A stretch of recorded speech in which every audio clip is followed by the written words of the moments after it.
Hi YouTube, it's Kathy, and this is my weekly entertainment wrap-up for October 29th through November 4th. This week I read 3 books, I watched 2 shows, and I listened to 2 books. First this week I reread Turtles All the Way Down by John Green. I talked about this in wrap-up 41 because I listened to the entire audiobook from my library on release day. But my pre-ordered copy finally came in the mail with John's green squiggle, and I decided to reread it for the Read Any Book challenge of the Spooktacular Readathon. And obviously, since I've read it twice a month, yes, I enjoyed it. I have loved seeing Nerdfighter Friends videos go up about the book tour shows, but I couldn't justify another international trip this year. I'm gonna see John and Hank next month anyway at PodCon, where I will be hosting the Let's Talk About Books meetup on Sunday at 1 p.m, so if you're going to be at PodCon, come say hi. Next, I finished Born a Crime by Trevor Noah. I picked this up for the home prompt for Nonfiction November, and this book, predictably, given that he's a comedian, made me laugh, but I also spent most of the last chapter bawling my eyes out. If you're unfamiliar with Trevor Noah, he's currently the host of The Daily Show, and this book is about his life growing up in South Africa.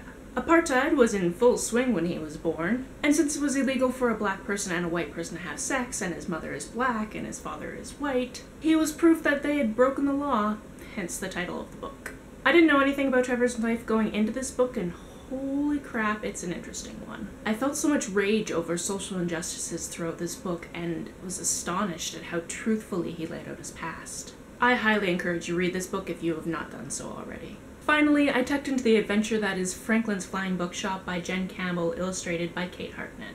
If you aren't familiar with her, Jen is a UK author who has written some lovely bookish nonfiction things in the past, as well as some poetry, and this year has published 2 books, both of which being new publication genres for her. This book, and a short story collection called The Beginning of the World in the Middle of the Night, which I adored and have mentioned before, and I will link to that video. This book is about a dragon who loves books and tries to talk to people about them, but they run away from him. One day he finds a girl called Luna, and she loves books and dragons, and they become friends. I'm a childless 31-year-old, and I did not find it odd to sit in my apartment and read this picture book to myself. In fact, I offered to read it out loud to my roommate, but he was in the middle of a hockey game. If you have wee ones around, I encourage you to pick up this book. I encouraged my library to purchase multiple copies. This week, like many people with Netflix subscriptions, I watched Stranger Things 2. I also had the house to myself on Halloween, which has never happened here because for the last 3 years I've usually been doing a show, but I was way too busy for that this month. I was glad for the recap before the show started because I haven't rewatched it since it first came out.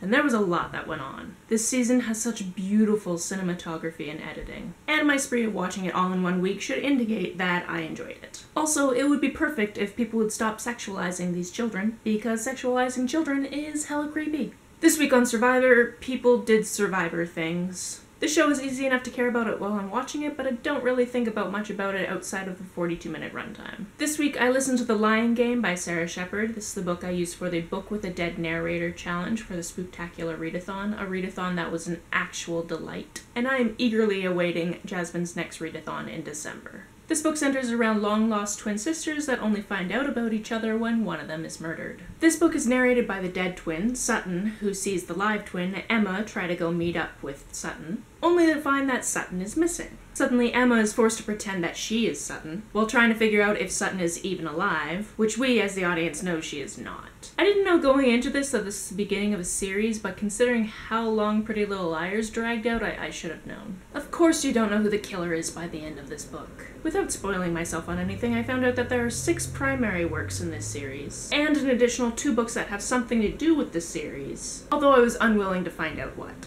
I haven't decided if I'm going to continue with this series yet, but what I do appreciate is the protagonist Emma did try to get out of this situation early on, but was completely dismissed by police because Sutton is known to them. Emma's still got a friend back in her hometown that she could be using to prove her identity, but we'll just stick to the tell anyone and I'll kill you fear as a reason why she hasn't done that. The second book I listened to this week was They Both Die at the End by Adam Silvera.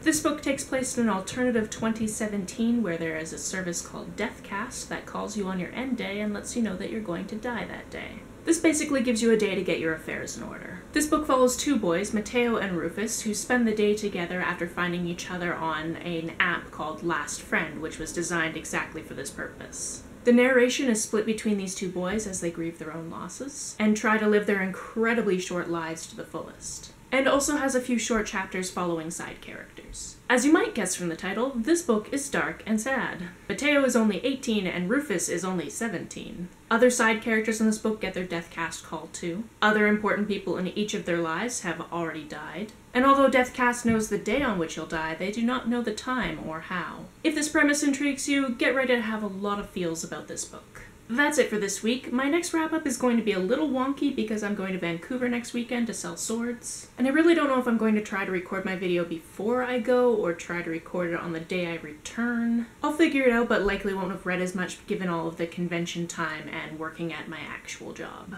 If you've read, watched, or listened to any of these, let me know about it down in the comments below. On the way down to the comments, if you hit that subscribe button, that would be very nice of you. You can like and share this as you see fit, and I will see you next time. Bye!